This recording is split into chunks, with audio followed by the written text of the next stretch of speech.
大家好，歡迎你哋嚟到翠意生活頻道。今日呢，我會示範一個蜜汁焗鱈魚，做法好簡單，而且好美味。我呢度有2嚿鱈魚啦，大概加埋1磅半重。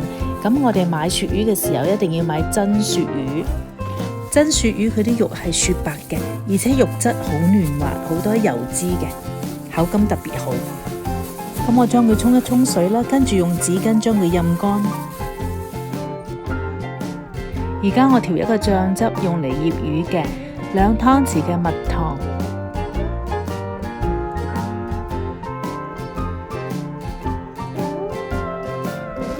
，2湯匙豉油，半茶匙胡椒粉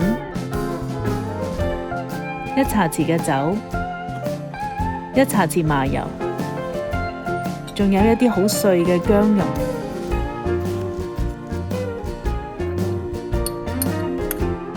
將所有材料攪勻，醃嘅醬汁撈勻之後呢，就放入鱈魚，大概醃佢2個鐘以上或者隔夜，令佢更加入味。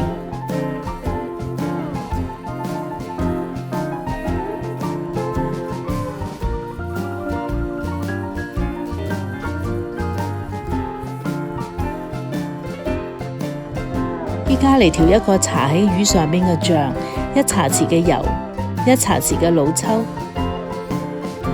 仲有1茶匙嘅蜜糖，將佢攪勻。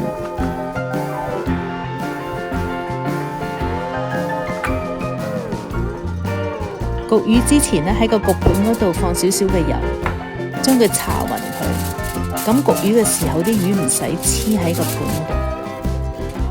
搽勻之後，將2嚿魚放上去。我呢2嚿魚醃咗3個鐘。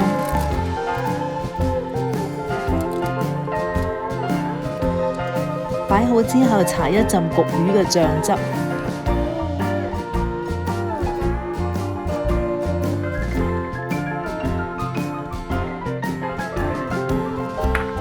搽好之後就可以入焗爐啦，450度焗20分鐘。焗咗10分鐘之後呢，我拎咗出嚟，再搽多1次嘅醬汁，令到啲顏色更加金黃。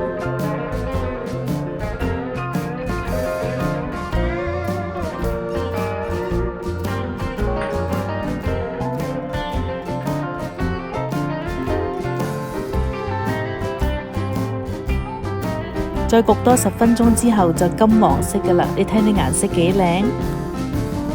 我一共係焗咗20分鐘，咁呢個蜜汁焗鱈魚就完成㗎啦。佢嘅味道好肥美，而且啲肉非常之嫩滑，大家都可以試下啦。呢個味道唔錯㗎。如果你哋做過之後有咩心得嘅話，可以留言俾我。多謝你哋嘅分享同埋訂閱，我哋下次再見。